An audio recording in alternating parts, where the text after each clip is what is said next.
What's happening, family? All right, so I know I'm a little bit late to the party, but let's go ahead and get into this Will and Jada thing. I've been wanting to drop this video for a little minute now, but I've been extremely busy with work and just life and all of that kind of stuff, so I didn't get to do it when it was a hot topic. But I think it's still fitting to talk about since we talk about narcissism, narcissistic abuse on this channel. So first, let's get into Will. This is just my take on it. This is just my feelings on it. You know what I'm saying? This is where this is my thought process when I was watching the whole thing go down. So the first thing I had to think about was Will, and I thought about, number one, Will really from one of them cities, right? You know what I'm saying? Like, you got to understand, like, it's some rough cities up and down the East Coast, and you got New York, DC, Baltimore, Philly, Jersey, you know what I'm saying? It's a lot of cuts. It's a lot of them little cuts up and down the East Coast. And we known for being like pretty rough cities up and down that border like that, you know what I'm saying? So Will come from one of them cuts like that. So he's really from the hood. He's really from, you know what I'm saying? And I ain't gonna say necessarily he's from the hood, but he's from a city where, you gotta show some type of grit to get up out of that. Like, you know what I'm saying? I'm sure he had to face a lot of adversities coming up as a youngster coming up out of Philly, because you can't come out of a city like that and actually make it and make it far in life and not face some type of challenges, you know what I'm saying? And then you got to think about the era that Will came out in, you know what I'm saying? Like, he came out when the streets was the streets. He came out when the streets was real live, and he took a different path with his career and everything. But I think that a lot of us sleep on what's inside of Will. You know what I'm saying? A lot of people have slept on what's inside of Will. And then you also got to look at the fact that Will has probably been media trained since he was, a young man, you know what I'm saying? As far as like, his teenage years and things like that. So you got to think about the things that he was taught not to say and not to do over the course of those years of being a Fresh Prince and, coming into himself as far as his career and all of that kind of stuff went. So when you look at it, it's like, how long has Will been really censoring himself? How long has Will been holding on to the fact that he'll smack the shit out somebody? Like, you know what I'm saying? Like, he showed, like, he might have been holding on to that for so long, you know what I'm saying, that it's like, people think you soft when you don't show that side of you. When you know what I'm saying, and I get it. Like, I'm from one of them cuts too. Like, I'm really from that. You know what I'm saying? Like, I'm really from Washington D.C., Prince George's County, Maryland. You know what I'm saying? And both sides of that line is real rough. Like, I don't care what side of the line. Like, you know what I'm saying? People can say, DC this and PG that and this, that, and the third, but I've lived on both sides of the line. And then Prince George's County has areas that's just as rough, if not rougher, than some of the most vicious spots in DC, you know what I'm saying? But at the same time, I mean, it's love and it's respect always with me when I'm in my city. So I don't really, you know what I'm saying? Like, now, I don't, especially after I've established myself and all of that kind of stuff. But I understand where Will was coming from, because you got to understand, like, I'm light skinned, you know what I'm saying? I'm light skinned and I wear glasses and all of that kind of stuff. So when I'm coming up, people thought that was soft. Like, people thought that every light skinned dude was just soft. Like, any red dude, like they used to call us red, like, oh, y'all, all y'all red dudes soft. You know what I'm saying? And they used to really think that every light-skinned dude was just soft like that, you know what I'm saying? So I understand what, you know what I'm saying, having to, like, go that extra mile to, like, put yourself on the line and prove yourself, you know what I'm saying? So when it came down to Will, like I said, it might have been a beast that he been taming for a long time, number one, you know what I'm saying? So then we're gonna go into Tupac for a minute. So Tupac is basically everything that Will's not. Tupac was very outspoken. He was, you know what I'm saying, he was a gangster for real. Like, he really meant everything he really spoke on, you know what I'm saying? And you could tell it came from his soul. Like, he meant that. Like, he wasn't playing when he was out here, you know what I'm saying? So the fact that Tupac had a revolutionary background, he came from real black struggle. You know what I'm saying? He had black revolutionaries in his family and all of that kind of stuff. And then the fact that he was like the face card for gangsterism at that time. Like when you thought about a gangster, when you thought about the real life streets and all of that kind of stuff, Tupac was like the face card when he was living, when he was like at the height of his career, and especially, you know, when he was involved in all of the controversy and all of that he was always in. So you got to look at it like Will been suppressing his beast, and Tupac is like a pit bull off his leash. Like Tupac do what he want. Tupac say what he want. You know what I'm saying? And Jada herself, I think, like that. I think Jada fell in love with the fact that Tupac was himself. You know what I'm saying? I think Jada fell in love with the fact that, you know, he wasn't scared to be who he was. He was a man. He was, you know what I'm saying? And at the same time, he was, like I said, that face card of that gangsterism as well. You know what I'm saying? So it was like, not only was he, you know, an alpha dominant type of male, but he was also, you know, everything, like the epitome of what all the street dudes was like really trying to be and really trying to live up to at that time. And not necessarily like, you know, when you really from the streets, you could see through a lot of stuff, even with, you know what I'm saying, all the big names and all of that kind of stuff.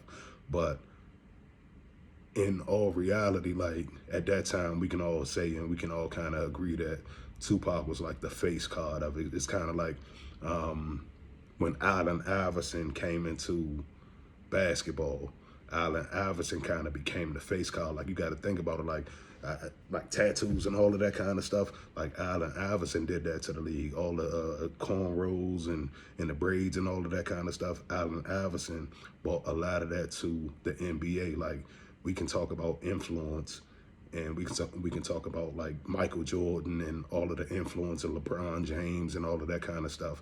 But when you talk about real life influence, think about the influence and the impact that Allen Iverson brought to basketball when he came in with his swag and all the tattoos and the cornrows and just the bad boy image, doing what he wanted to do. You know what I'm saying? Like, again, up and down that East Coast, it's like that's how that's kind of what we cut from, you know what I'm saying? So Allen Iverson, you like right there, like Richmond, Portsmouth area, he from a cut too, you know what I'm saying? So like I said, Will is from one of them spots, and Tupac was the epitome of what black men were at that time, you know what I'm saying? Like what young black men were striving to be, and where young men were striving to be. Like he was young, he was rich, he was successful, and he was able to put his gangster up front. You know what I'm saying? He wasn't shying away from the police, none of that kind of stuff. So it's like Will suppressed that. And like I said, Tupac was the epitome of that. And you can see the divide where Jada, you know, really fell in love with Tupac in the way that she did. And you can see the disdain kind of starting for Will, because he wasn't that, because he didn't portray that side of him.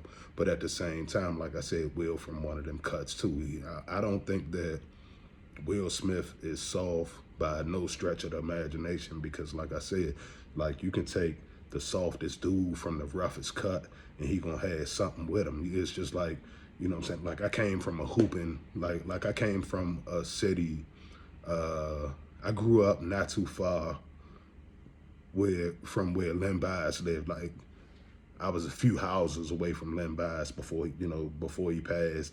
And then after he passed, like his family still owned that house for a little minute. But I grew up in that same little neighborhood right there. And that was a hooping town. Like that was a basketball town. Like everybody in the neighborhood played ball. So even if you came across the weakest link in the neighborhood, he was going to be better than some of the average ball players from other areas, because that's literally what we did in that area. So it's like, you know, to us, he may be a weak link, you know what I'm saying, in the neighborhood, because maybe he just don't play as much. Maybe he likes football instead of basketball, but he still comes out there and plays with us a little bit. But, you know, he's still pretty good at it because it is what it is. Like he's from a cut where that's what we do. I think Will is kind of the same in that way. Like you can't take away his upbringing. You know what I'm saying? There's a lot of stuff that come along with your upbringing and the people that you associate with and the people that you are around in your upbringing. And I'm sure being from Philly, he been around some rough dudes, you know what I'm saying, all his life. Like, you know what I'm saying? Because Philly's small. It ain't like Philly a big place. Like it ain't like Texas where things is so spread out where you don't have to bump into certain people. Like Philly's small, so you're gonna bump into, you know, you're gonna bump into, like, I don't care how much you're trying to avoid it. It's just like DC. DC small, you know what I'm saying? So DC small to the point where you gonna run into it, whether you looking for it or not. It's gonna bump into you. So I think, you know, like I said, with Will being who he was at a young age, and then Tupac kind of being an epitome of who he was, I think Jada had that fine line of divide already, like from a young age. Now, let's get into Jada. So we can all kind of agree that Jada been pretty fine all her life, you know what I'm saying? Like, especially in her younger years. So I'm looking at it like from the standpoint of everything that I've learned about narcissism and narcissistic abuse.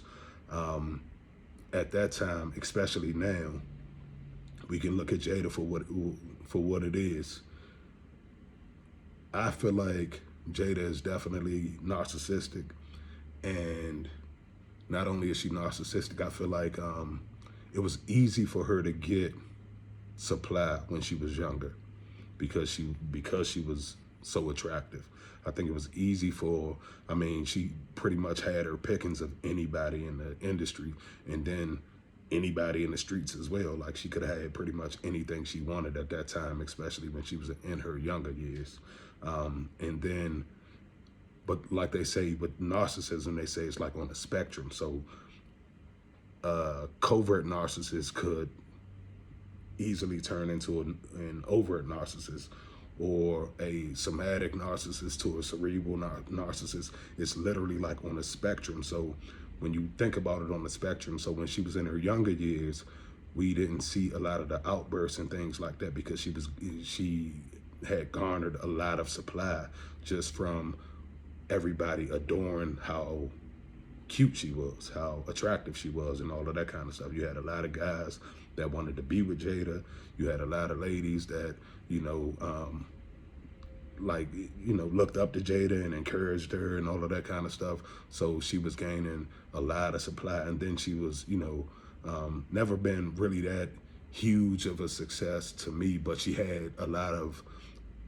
have a lot of, like, Set It Off. That was a big movie, you know what I'm saying? Like, so you can't take nothing away from her gangster when it come down to that, man. And I absolutely appreciate her and Will for everything that they just brought to Black culture and just entertainment in general. But at the end of the day, Jada was never the biggest success in their family. So I think when Jada and Will got together, Jada was still kind of riding that high off of being very attractive. People still wanted, you know, to be with her and all of that kind of stuff. And if you go back and listen to a lot of her interviews, it don't sound like she ever really wanted to actually be married. It sounds like it was kind of like an obligation to her to get married and all of that kind of stuff. So when I look at the situation for what it is, and like I said, after going through narcissistic abuse myself, what it looks like to me is Jada was very somatic in her younger years. And not only necessarily somatic, like she still may be very well somatic because obviously she's engaging into quote unquote entanglements with, you know, whoever she's entangled with now, and whoever she's been entangled with in the past. Like, that ain't really none of my business. But at the same time, it's like Jada has slowly but surely taken away from Will's success. And that's one of the things that we all know about narcissism. Like, narcissists are very jealous of their partners. The people that are that are closest to them, they are very jealous of. So one of the things that I feel like is that Will was the biggest star in their relationship. And with Will being the biggest star in their relationship, Jada had to bring him down to size. Like, Jada had to devalue him to bring him down, to make him feel like, yeah, he might be the biggest star out of the family, or whatever the case may be. But yeah, I'm gonna shrink you down to size. So how do you devalue a man? Like, how do you bring a man that successful, that powerful? How do you bring a man down to size? And I was having a conversation with my mother the other day, and we were kind of discussing this. And I said, well, I feel like cheating on him is how you bring a successful man down like that. Like, so you got to look at it from the standpoint of, this man is like one of the most successful men in the industry and all of that kind of stuff. And so then you go and cheat on him with somebody a lot younger than him. And I'm not going to say that's not as successful, but just he don't have a catalog that Will got. He don't have the time in the game or the seasoning in the game that Will has. So when you look at August, it's like, that's a downgrade for Jada, you know what I'm saying, to us. And then not only that, it's like the fact that, to me, it got even uglier, because when I found out that Jaden was actually friends with August, I think Jaden was friends with August first, and Jada actually like went out of her way to basically prey on that young man. And then, of course, having Will look like a sucker in the whole mix, it was like that whole thing was a recipe brewing for disaster. Like, so it was kind of like a pressure cooker situation, where I felt like over all of this time, from Will having to censor himself as a younger man, to then having to deal with being jealous behind Tupac in a relationship that Tupac had with Jada. And then with Jada, you know, not having really any empathy for Will, and not really caring about his feelings on anything. And she didn't care about how he looked to the public or any of that kind of stuff. It was literally like a pressure cooker for disaster, because Jada really, she exploited that man, you know what I'm saying? Like, she literally took something that was special and broke it down to something that was like a shell of itself, you know what I'm saying? Like, that man was extremely powerful, and now he's making extremely dumb moves like this. And to me, it was totally uncalled for him to smack Chris Rock like that. And not only was it totally uncalled for, I think he picked and chose the wrong one, because, like they said, if he had chosen somebody more reputable that would have swung back on him, I don't think it would have went down the way that it went down. I think he literally chose. And I'm not gonna lie, after I saw the clip again, I watched the clip again, and it looked like Chris was about to say something slick out his mouth. So after watching that clip again, and after seeing Chris about to say something a little slick, I could kind of see, okay, well, maybe he felt a certain type of way about that because they already had other run-ins and all of that kind of stuff. But to me, it was still definitely unwarranted and uncalled for. And it was just ugly on Will's part, because we not used to seeing Will react like that. But I feel like all of that. And then you got to look at, okay, so like I was saying, Jada switching from basically being a covert narcissist to an overt narcissist. Like, we can all kind of agree that over the years, Jada has definitely come a lot less attractive than she was at one point. That's no knock on her, but that's just reality. That's the truth. And the fact that she's not as attractive as she was when she was younger, I feel like now she's gotten to the point where she's letting that overt side kind of take over. Now it's like I said, it's on a spectrum. So I feel like now her overt is coming out a lot more, and she's starting to show her disdain for people. Like, we can all kind of look at Jada and look at how she moves, and can y'all say that that isn't evil? Like, what y'all see from Jada, like how she move, how she talk, you know, like all her sass and all of that kind of stuff. Like, yeah, you saw a little bit of that sass when she was younger, but I guess with the looks, brings a lot more charm as well. So looks can add to your charm, I guess. So we probably overlooked a lot of stuff. And then not only that, like, she's probably like riding on the high of her absolutely looking as gorgeous as she used to, and all of the attention that she was getting. So maybe she didn't lash out as much, but it seems like to me now she's gotten to the point where she has started to lash out a lot more. And it's just that the overt narcissism coming out. Like they say, as they get older, they get worse with age. And the fact that she just didn't care about how Will was going to look to the public with the whole entanglement thing, and the fact that she didn't care about what it was going to do to their kids. The fact that she didn't care about basically rubbing Tupac in her husband's face and all of that kind of stuff. Like, I think it was, like I said, just a recipe for the blow up. And I think it was a recipe that was cooking for a long time, and Will had just had enough in that moment, and he made the wrong decision, smacked Chris Rock. And to me, like I said, that was like the most distasteful thing that I had seen on any platform, regardless of what color anybody was. Like, if it had been two white guys up there slapping each other like that, I would have still felt the same way. You know what I'm saying? Because it's like, it's uncalled for, it's unnecessary, and it was literally just a joke. You know what I'm saying? So to me, I just feel like this had been brewing for a long time. You know what I'm saying? This is something that, it wasn't just the fact that Chris Rock made the statement that he made when he made it. I think this has been something that has brewing for a long time. That has been brewing for a long time, and Chris was just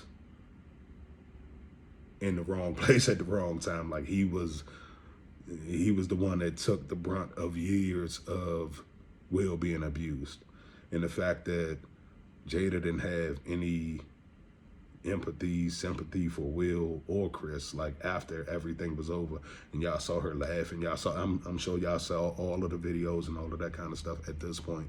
But the fact that she didn't really seem to care anything about the whole situation, like, she seemed to be gloating about the fact that, you know, her husband went up there and made a fool of himself, and the fact that, like, listen, your kids saw that, you know what I'm saying? Like, Chris Rock's family saw that, you know, we all saw that, you know what I'm saying? So it's like, I don't think it's nothing to be, you know, for people to be like cheering Will on for, you know what I'm saying? Like, that just was, to me, it wasn't a good look, you know what I'm saying? Other people can feel how they want to feel about it. I'm not knocking nobody else's hustle on it. It is what it is. But for me, I felt like it was distasteful. And like I said, you picked the right one, because it's a lot of other people that you could have got up there and slapped, and I don't think it would have went down the way that it did.